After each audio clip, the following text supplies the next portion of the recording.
we have to let go of the illusion of control and embrace the awareness of direction and co-creation, right?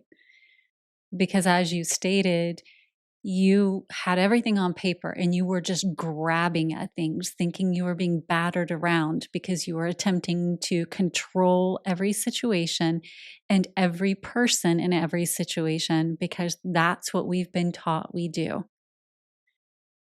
When we begin to become very aware of sacred space and the alignment, and I'll use church because when I was young and I was going to church, I felt very at ease, very aligned, and I was not attempting to control the circumstances at church. It was more of a trust that all things were flowing as they were meant to flow. But that did not mean that I didn't direct my actions and interactions and create the experiences that I desired within that framework. Now carry that outside. If I have that same alignment and I apply that same principle, then I let go of this need to control anything. But I certainly still have my alignment across all aspects of myself. And I have the ability to say, how am I then going to direct and interact based on this alignment and create the experience that I want in this exchange? Or if I can't, which we're in co-creation, so maybe I can't, then what can I learn from it and not be rocked by it? Right? Because I'm in a sacred space. I'm in my alignment. And in here, in this sacred space, nothing out here is going to throw me off. Yeah, that's so well said. And it kind of dawned on me that maybe a better term, maybe not, but Another term. another term, a more approachable term could be authentic, Mm-hmm. instead of sacred space. Like, what is the authentic space?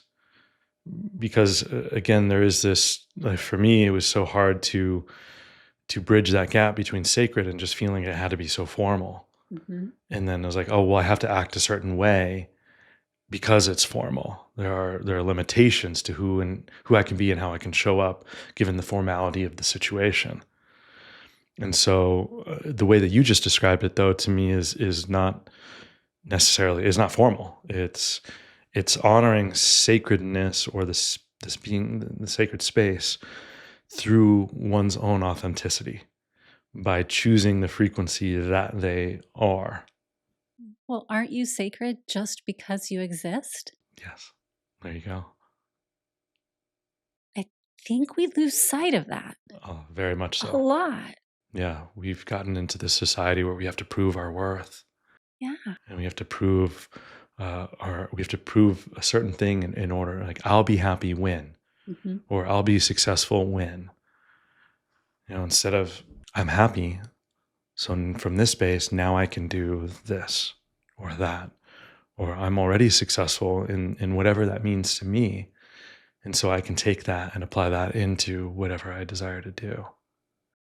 And ultimately, when we look at sacred space, if we desire to call it anything else, that's still fine. It doesn't change the space, Mm-hmm.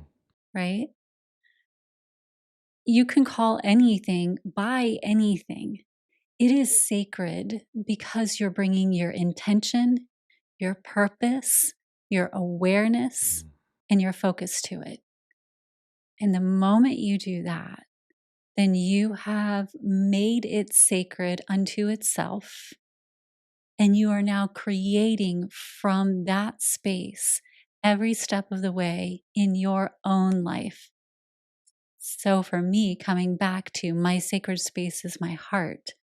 If I do ever feel thrown off, I come back to my sacred space, then my intention, my purpose, my awareness, my actions, physically, mentally, emotionally, spiritually, all come back to that heart center.